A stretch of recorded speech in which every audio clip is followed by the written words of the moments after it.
নমস্কাৰ বন্ধুসকল, আকৌ আহিলোঁ আপোনালোকৰ ওচৰলৈ এটি নতুন ৰেচিপিৰ ভিডিঅ' লৈ। পিছে আজিৰ ৰেচিপিৰ ভিডিঅ'টো খুবেই গুণকাৰী বুলি ক'ব পাৰি। 3বিধ শাকৰে বনাইছোঁ। প্ৰথম হৈছে ভাদাইলতা, মানিমুনি আৰু নৰসিংহ।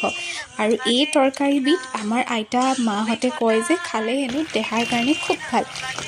মই এনেকৈ শাককেইডাল গুচাই কাটি আৰু ধুনীয়াকৈ ধুই পখালি এতিয়া মিক্সিত দিছোঁ আৰু লগতে মিক্সিটোত দিছোঁ 2টা কেঁচা জলকীয়া। ইয়াৰ মাজতে মই মাছখিনি নিমখ হালধি সানি থৈছিলোঁ আৰু এতিয়া তেলত ভাজিলোঁ। শাকৰ এই তৰকাৰীখন মাছৰ সৈতে খুব ভাল লাগে, মাগুৰ বা গৰৈ মাছ হ'ব লাগে। তাৰপিছতে মিক্সিত দিয়া এই শাকখিনি এতিয়া ৰসটো এনেকৈ চেপি বা চালনীত চাকি এনেধৰণে উলিয়াই ল'ম। আৰু আলু যিহেতু মই বইল কৰিয়ে থৈছিলোঁ, সেইকাৰণে আলুৰ বাকলিখিনি উলিয়াই লওঁ, যাতে আলু দিলে কি হয় তৰকাৰীটো অকণমান ডাঠ হয় আৰু সোৱাদ আহে। আৰু তৰকাৰী বনাবৰ কাৰণে মাছ ভজা তেলখিনিয়ে মই লৈছোঁ। প্ৰথমতে দিলোঁ জিৰা গুটি কেইটামান, তাৰপিছতে দিছোঁ নহৰু। তাৰ বাহিৰে আৰু বেলেগ বস্তু একো দিব নালাগে। তাৰপিছতে তেলত আলুখিনি এনেদৰে ফ্ৰাই কৰি দিছোঁ।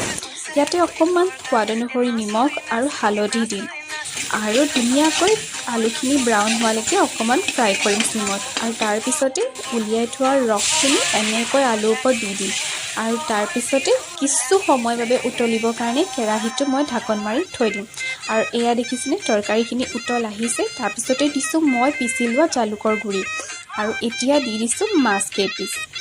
আৰু অলপ সময় উতলি শেষ হোৱাৰ পিছত গৰম ভাতৰ সৈতে আপোনালোকে খাব পাৰে। এই তৰকাৰীটো খালে খুব সোৱাদ লাগে। তাৰোপৰি এইটো স্বাস্থ্যৰ বাবেও খুব ভাল। আজিলৈ আহিছোঁ, বাই।